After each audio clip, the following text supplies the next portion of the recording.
दोस्तों, हमारी सीरीज चल रही है जॉर्ज होगन नोल्स की book in the grip of the jungles. पिछली कहानियां प्लेलिस्ट में है। हमारी नई कहानी है एन इल फेटेड ग्लेन।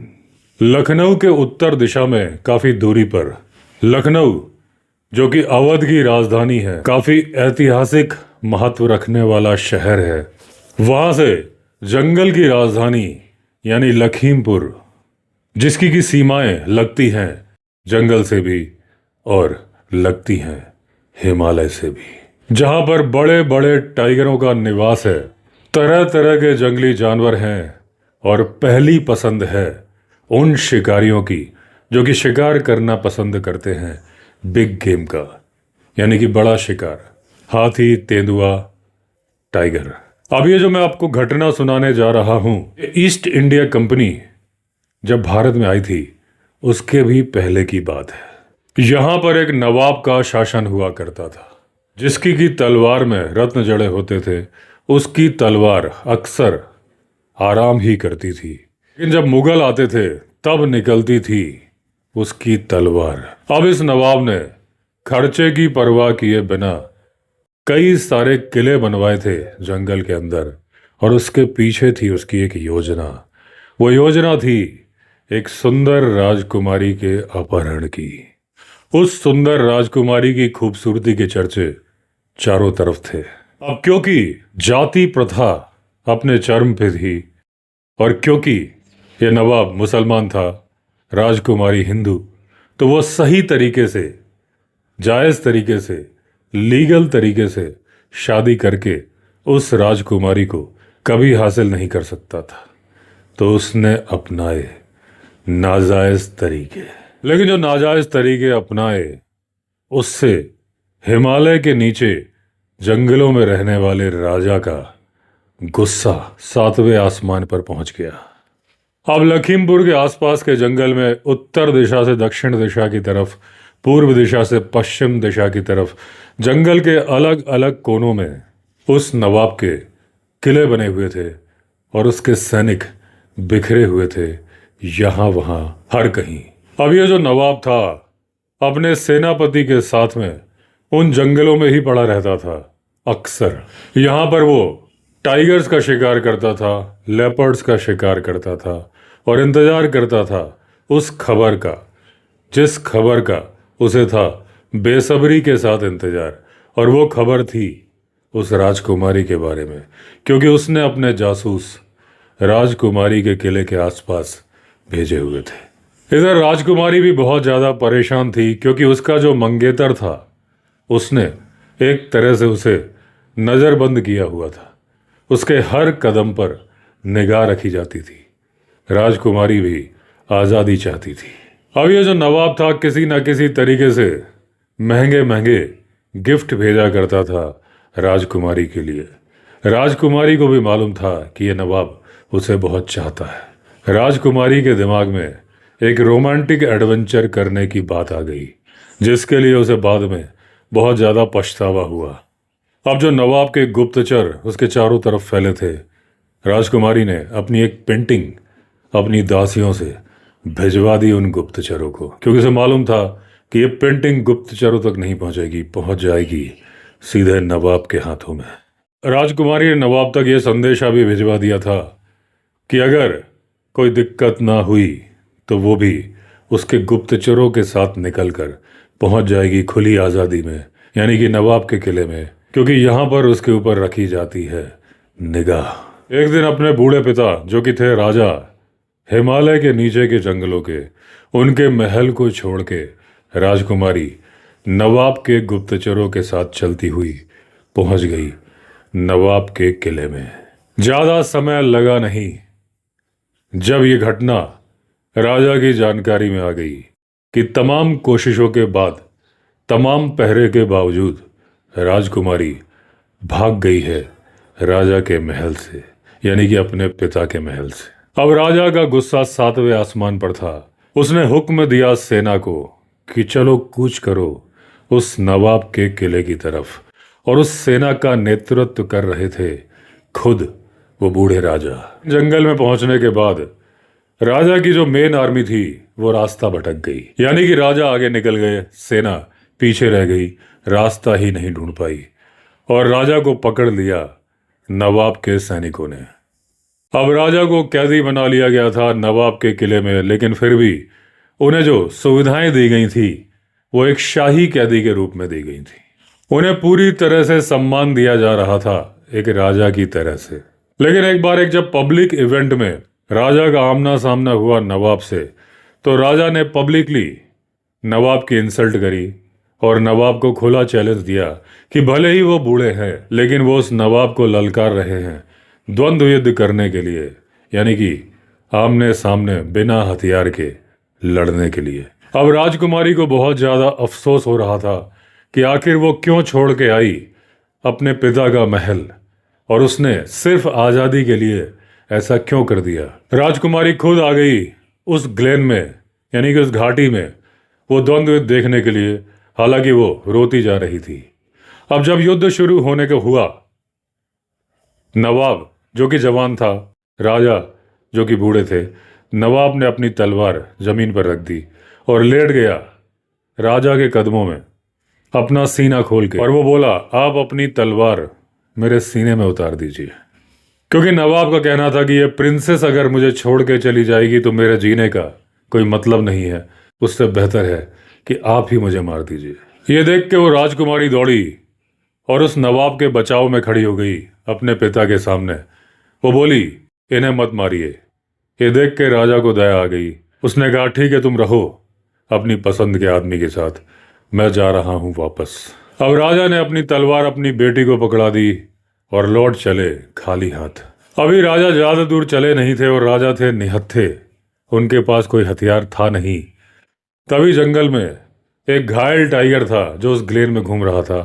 वो राजा की तरफ आया, लपका और एक ही वार में काम तमाम कर दिया निहत्थे राजा का। अब दोनों राज्यों के जो पवित्र आदमी थे, यानी कि राजा के राज्य के पुजारी और नवाब के राज्य के मौलवी, वहां पर आए उस घाटी में और उन्होंने कहा, ये घाटी एक अभिशाप बन चुकी है।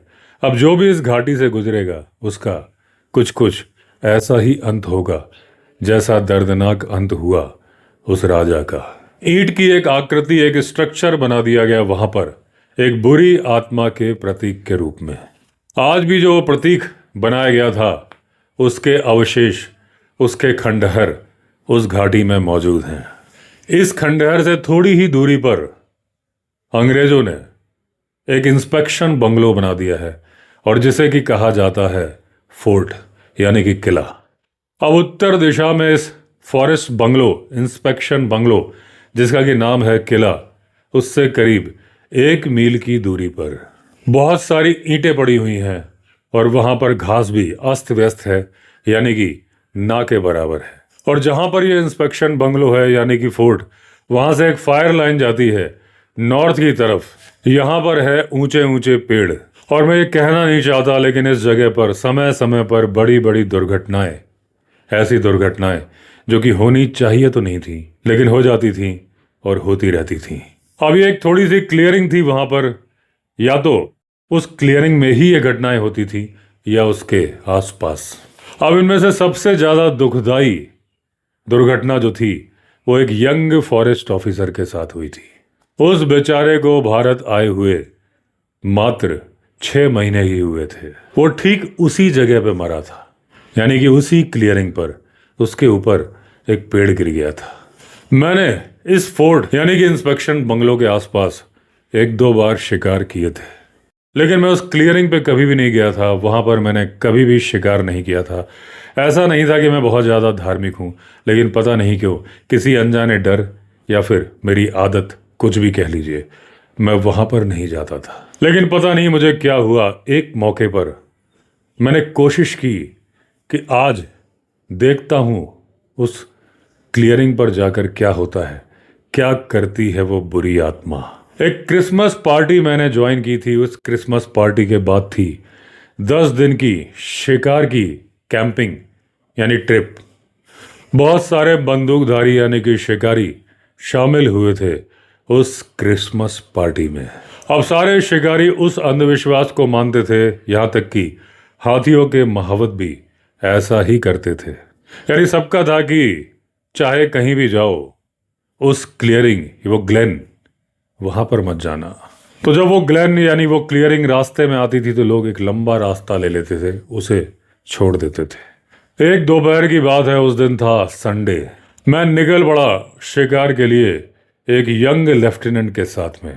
अब उसको हम यहां पर बुलाएंगे पी के नाम से। वो यंग लेफ्टिनेंट यानी कि पी उस हंटिंग ट्रिप में शामिल होने के लिए, यानी हंटिंग कैंप में शामिल होने के लिए उस दिन सुबह ही आया था और दोपहर को हम निकल पड़े थे। एक पैडेड एलिफेंट फीमेल थी जिसे हमारे डिस्पोजल पे दे दिया गया, यानी कि हमें करनी थी सवारी उस पर। अब हमने अपनी जंगल यात्रा यानी कि शिकार यात्रा शुरू की। बाकी के जितने भी बंदूकधारी थे उन्होंने डिसाइड किया था कि हमें नहीं जाना है उस ग्लेन की तरफ जहां तुम जा रहे हो। हम तो इंस्पेक्शन बंगलो यानी फोर्ट में ही सुरक्षित हैं। लेकिन जो पी था उसके अंदर बहुत ज़्यादा उत्सुकता थी ये जानने के लिए कि उस ग्लेन यानी क्लियरिंग में होता क्या है, बुरी आत्मा कैसे कार्रवाई करती है, जरा देखें तो सही। अब क्योंकि पी इतना ज़्यादा उत्सुक था तो उसकी उत्सुकता ने मेरे अंदर की सोई हुई उत्सुकता को जगा दिया और हम चल पड़े उस ग्लेन की तरफ शिकार पर। अब हमारा जो महावत था वो एक मुस्लिम था, एक बूढ़ा आदमी था, दाढ़ी रखे हुए था। उसने साफ मना कर दिया कि मैं नहीं जाऊंगा उस बुरी आत्मा वाली जगह पर। अब क्योंकि वो जाना नहीं चाहता था और हम भी बड़े जिद्दी थे, हमने कहा था अब सोच लिया तो सोच लिया, जाएंगे तो जाएंगे ही, चाहे पैदल ही क्यों ना जाना पड़े। अब वो महावत बोला कि आप महान अल्लाह को क्यों चुनौती दे रहे हैं? जब अल्लाह नहीं चाहता या भगवान नहीं चाहते कि आप वहां पर जाओ तो आप वहां पर जाने की कोशिश क्यों कर रहे हो? जब सब कुछ बढ़िया चल रहा है, वहां से कोई नुकसान नहीं हो रहा है, तो आप जाके उस बुरी आत्मा को क्यों जगाना चाहते हो? अंधविश्वास ही सही, लेकिन जब सब कुछ ठीक है तो बेवजह वहां पर क्यों जा रहे हो? उसने हमें बार बार चेतावनी दी, लेकिन हमने दृढ़ निश्चय कर लिया था। हालांकि हम किसी का बुरा नहीं करना चाहते थे, किसी को नुकसान नहीं पहुंचाना चाहते थे, किसी के विश्वास को भी ठेस नहीं पहुंचाना चाहते थे, लेकिन फिर भी हम जाना तो चाहते थे। अब अभी तो हम हाथी के ऊपर ही बैठे थे, फायर लाइन में आगे चल रहे थे, हाथी भी बहुत धीमे धीमे चल रहा था। अब हम आ गए खतरनाक मोड़ पर, जो कि बहुत कुख्यात था, शायद आखिरी मोड़ के रूप में। अब इस जगह से वो ग्लेन, वो क्लियरिंग, बुरी आत्मा के निवास की जगह मात्र 200 गज की दूरी पर थी। यहां पर हमने महावत से बोला कि हाथी को बैठने का इशारा करो, क्योंकि अब हमें उतरना है। अभी हमने अपने पैर लटकाए ही थे, उतरने की तैयारी में ही थे, कि तभी अचानक से हमारे बाएं हाथ की तरफ से चीतल बहुत जोर से चिल्लाए, अलार्म कॉल की और भागे। हाथी या हथनी जो कि बैठने की तैयारी में थे, अचानक से घबरा गई और उठ के वापस खड़ी हो गई। महावत ने कहा साहब मत जाओ, लेकिन हमने कहा हम तो जाएंगे। हम नीचे उतर चुके थे, लेकिन हमारे हथियार जो कि हाथी के ऊपर ही थे वो नीचे नहीं उतर पाए थे। अब वो हथनी तेजी से चल नहीं रही थी, भाग रही थी, कारण नहीं मालूम। महावत जोर जोर से उसे अंकुश मार रहा, लेकिन वो हथनी सुनने के लिए तैयार नहीं थी। हालांकि उसे बहुत ज्यादा तकलीफ मिल रही थी उस लोहे के अंकुश से। अब हमारे हाथ में हथियार नहीं थे, हम जमीन में थे, हाथी भाग चुका था और हमारे मन में सवाल था कि चीतल की कॉल से, यानी कि स्पॉटेड डियर की कॉल से हाथी कैसे डर सकता है? महावत ने हमारे कारतूसों का बैग तो नीचे गिरा दिया था। अब हाथी जिस दिशा में भाग के गया था वो उल्टी दिशा थी, यानी कि स्पॉटेड डियर जहां से बोल रहे थे उससे दूर जाना चाहता था वो हाथी या हथनी। अब जब हाथी भाग गया था तो हमारा जो कार्ट्रिज बैग था वो महावत खोल नहीं पाया था, नीचे गिरा नहीं पाया था। राइफल तो गिरा दी थी, तो राइफल हमारे हाथ में थी, लेकिन वो खाली थी। अब हाथी डर के भाग रहा था उस दिशा के उल्टी तरफ जिस दिशा से चीतल ने अलार्म कॉल की थी, और हमारे मन में आ रहा था एक ही सवाल कि चीतल की कॉल से, यानी कि स्पॉटेड डियर की कॉल से हाथी कैसे डर सकता है? हाथी चिंगाड़ भी रहा था, भाग भी रहा था, और हम उसे दूर भाग कर जाते हुए देख रहे थे। अब हमारे हाथ में थी खाली राइफलें, कारतूस नहीं थे, अब हम हेल्पलेस थे, असहाय। मैंने कहा, पी भाई, वापस चल लेते हैं कैंप की तरफ। लेकिन पी ने कहा, नहीं, हम उधर चलेंगे जहां से स्पॉटेड डियर की आवाज आ रही थी। हम देखने की कोशिश करेंगे कि आखिर क्या वजह थी कि चीतल ने डर के आवाज की, और उस डरे हुए चीतल की आवाज से डर गया हाथी, यानी कि हथनी। और जब हम अंदर जाएंगे तो मजा आएगा। हालांकि ये मजा किसे आना था ये नहीं बताया था पी ने। अब जब कोई बड़े शिकार की तमन्ना में होता है तो वो व्यक्ति आगे आने वाली मुसीबतों और अंजाम की कल्पना नहीं करता। अब क्योंकि पी चाहता था हम साथ साथ थे, तो लेफ्ट हैंड साइड की तरफ मुड़ के जहां से चीतल की आवाज आई थी मैंने चलना शुरू किया। मेरे पीछे पीछे पी भी आ रहा था। तभी अचानक से चीतल ने फिर से अलार्म कॉल की। बहुत सारे चीतल अलग अलग दिशा में भागे। कुछ हमारे सामने वाली रोड यानी कि वो फायर लाइन उसकी तरफ भाग रहे थे। अब हमारे बाएं हाथ की तरफ कुछ भारी भरकम आवाज आई गिरने की। अब मैंने पी के कानों में फुसफुसा के बोला कि शायद एक लेपर्ड है जिसने कि स्पॉटेड डियर का शिकार कर लिया है, और स्पॉटेड डियर के गिरने की ही आवाज थी। अब एक तरह से हम सांस रोक के आगे बढ़ रहे थे बिना किसी तरह की आवाज किए। जितना संभव था हम धीरे धीरे एक परछाई की तरह जा रहे थे आगे। अब मैंने पी से कहा कि वो जो क्लियरिंग है हमसे कुछ कदम की दूरी पर है, यानी कि बुरी आत्मा के निवास की जगह। अब यहाँ पर जब हम आगे बढ़ रहे थे जंगल एकदम सन्नाटा था, पूरी तरह से शांत था ये जंगल। तभी एक धमाके की तरह सांस लेने की जोरदार आवाज आई, और उसके बाद हाड़ कपाने वाली दहाड़ आई। अब मेरी रगों में जो खून दौड़ रहा था वहीं का वहीं जम गया था। बहुत ही बड़े साइज का मॉन्स्टर टाइगर हमारे सामने था। यह बात सच थी कि वो थड़ की आवाज जो आई थी एक चीतल के गिरने की आवाज थी, लेकिन उसे एक लेपर्ड ने नहीं मारा था, उसे मारा था एक भीमकाय टाइगर ने। अब जहां पर ये चीतल गिरा था वो रोड यानी कि वो फायर लाइन और वो जो बुरी आत्मा की जगह ग्लेन उसके बीचों बीच में था। यानी कि घने जंगल जहां पर खत्म होते थे और जहां से वो क्लियरिंग शुरू होती थी, यानी कि बुरी आत्मा के निवास की जगह, ठीक उस जगह पर शिकार किया था टाइगर ने। अब वो जो मॉन्स्टर था, वो जो टाइगर था, जबरदस्त उसकी पर्सनालिटी थी, चौड़े कंधे थे, बहुत बड़ा साइज था। अब उसकी ब्राइट रेड कलर की स्ट्राइप्स और ब्लैक स्ट्राइप्स गजब नजर आ रही थी। और टाइगर अपने शिकार के ऊपर खड़ा था, यानी कि मरे हुए चीतल के ऊपर खड़ा था। वो देख रहा था कि अब इसे मैं कहाँ लेकर जाऊं। हम करीब करीब खुले में खड़े थे, लेकिन टाइगर ने अभी तक हमें देखा नहीं था। अब मैं सोच रहा था कि अगर मैं हिलूं डुलूं ना तो शायद यह संभव है कि टाइगर मुझे ना देख पाए, यानी कि हमें ना देख पाए और बच जाए हमारी जान। जंगल का कानून यही बोलता है कि अगर आप हिलो डुलो नहीं तो जंगली जानवर जनरली आपको देख नहीं पाते। अब मैं बाल के हिलने के बराबर भी हरकत नहीं कर रहा था, यानी कि जो मेरे रोंगटे खड़े हो रहे थे उन्हें भी एक तरह से मैंने हिलने से रोका था करीब करीब। अब मैं सोच रहा था कि मेरे पीछे जो पी खड़ा है कहीं वो ना हिल जाए, और अगर वो हिल गया तो फिर हिल जाएगी हमारी दुनिया। अब मैं सोच रहा था कि मुझे देखकर समझ जाएगा पी कि करना क्या है, क्योंकि अगर मैं अपना सर घुमाता धीरे से पी की तरफ और उसे फुसफुसा के कुछ बोलता या गाइड करता तो फिर वो हमारा आखिरी वक्त होता। टाइगर पक्का हमें देख लेता। अब मैं ऊपर वाले से प्रार्थना कर रहा था कि जरा सी भी हवा ना चले, क्योंकि हमारे आसपास जो घास है अगर उसमें भी सरसराहट हुई तो टाइगर का ध्यान हमारी तरफ हो जाएगा। हम लोगों ने पहने हुए थे खाकी कलर के कपड़े और उससे हमारे जंगल में छिपने में मदद हो रही थी। मैं लगातार ऊपर वाले से प्रार्थना कर रहा था कि ये जानवर, ये मॉन्स्टर हमें देख ना पाए, लेकिन मेरे माथे की जो नसें थी वो भी फड़फड़ा रही थी। शायद मेरी जिंदगी में पहली बार ऐसा हुआ था। आज मुझे एहसास हो रहा था कि जिंदगी कितनी कीमती है। वहीं पर एक छोटा सा स्ट्रेस था। तभी टाइगर ने अंगड़ाई ली, यानी कि हो गया करीब करीब अपने दुगने आकार का, और फिर वो उकड़ू बैठ गया, यानी बैठ गया कुत्ते की तरह से। अब उसने अपना जबरदस्त शक्तिशाली पंजा रखा हुआ था उस स्पॉटेड डियर के ऊपर। बीच बीच में टाइगर स्नाल कर रहा था, यानी हल्की हल्की आवाजें निकाल रहा था मुंह बना बना के। लेकिन वो जो उसकी हल्की हल्की आवाज भी थी हमें बहुत ज्यादा भारी लग रही थी।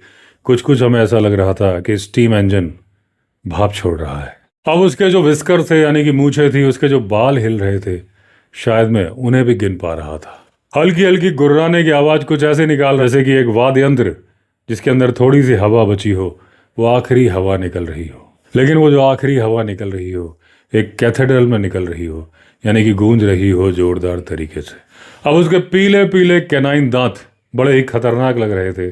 डर लग रहा था कि कहीं हमारी मौत का सामान ये दांत ही तो नहीं है। उसके पंजे भी उसके पैरों में साफ निकले हुए नजर आ रहे थे।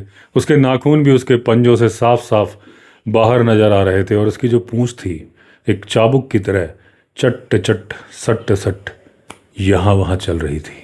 और ये चाबुक हमारे दिल पर लग रहे थे। अब टाइगर ने हमारी तरफ सिर घुमाया, यानी कि उसकी निगाह हमारी तरफ पड़ी। उसने अपने कान पीछे किए। टाइगर कान तब पीछे करता है जब वो किसी पर ध्यान दे रहा हो या फिर हमला करने की तैयारी कर रहा हो। अब उसका बड़ा चौड़ा चेहरा जिसमें कि अयाल भी था, यानी कि मेन भी थी। अब उसने सिर यहाँ वहाँ हिलाना शुरू कर दिया, यानी कि एक बार हमारी तरफ घुमाता था, दूसरी बार दूसरी तरफ। जब वो दूसरी तरफ मुंह करता था तो ये देखने के लिए कि हम क्या कोई मूवमेंट कर रहे हैं या फिर हम उसके ऊपर हमला करने की तैयारी कर रहे हैं। यानी टाइगर को लग रहा था कुछ तो गड़बड़ है। क्या गड़बड़ है उसे समझ में नहीं आ रहा था, क्योंकि हम लोग हिल डुल नहीं रहे थे। अब उसका बार बार सिर हिलाना, पूंछ हिलाना, कान पीछे करना चलता रहा तब तक जब तक कि मेरे पैर बुरी तरह से कांपने नहीं लगे। अब मेरी नसें भी जवाब दे रही थी। वो मुझसे कहना चाह रही थी कि या तो तुम पहले बेहोश हो जाओ या फिर हम ही हो जाते हैं, अब हमसे ना हो पाएगा। अब मुझे लग रहा था मैं एकदम अकेला हूँ, मेरे साथ कोई नहीं है। यहाँ तक कि मेरी नसें भी मेरा साथ नहीं दे रही थी।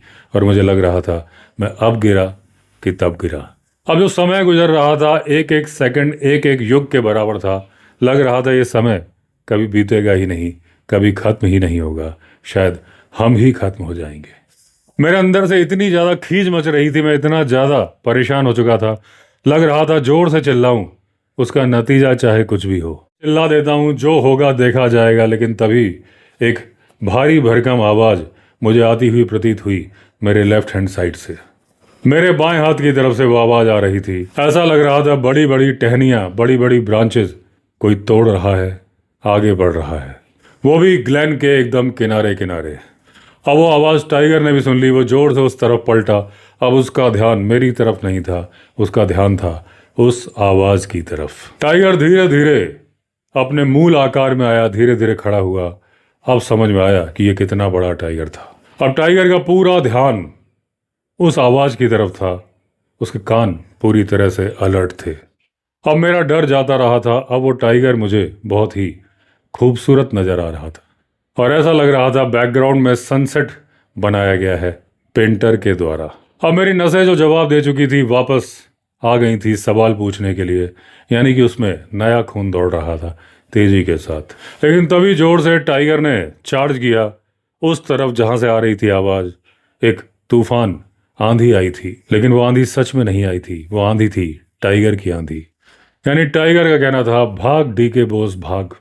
आंधी आई, आंधी आई। अब सुनाई दी एक हाथी की चिंगाड़। फिर मुझे कुछ याद नहीं, इतना याद है कि मेरे कंधे पे किसी ने टैप किया। मैंने देखा पीछे मुड़ के, उसके बाद मैं भागता गया, भागता गया, भागता ही गया। और जिस दिशा में मैं भाग रहा था वो दिशा थी कैंप की दिशा। अब जब बीच में मैं रुका एक जगह तो पी ने मुझसे कहा कि मुझे तो लगा कि आप मेरे पीछे दौड़ोगे ही नहीं। हम दोनों ने एक दूसरे के पीले पड़े हुए चेहरे की तरफ देखा और ली जोर से सांस।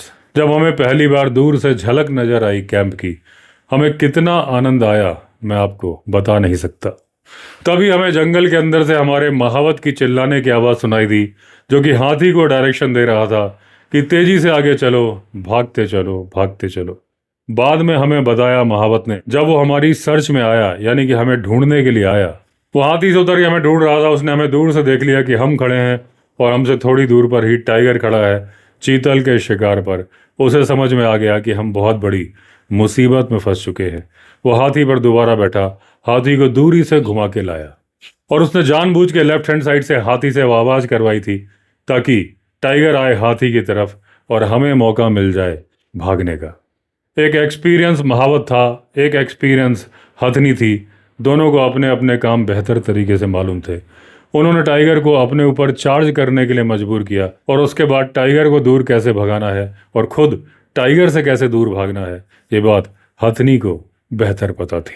हम किस्मत वाले थे कि हम बच गए थे, और यह भी एक सौभाग्य की बात थी कि जब वो हाथी की आवाज आई तो टाइगर ने किस तरफ पहले चार्ज करना है उसमें उसने हाथी को चुना।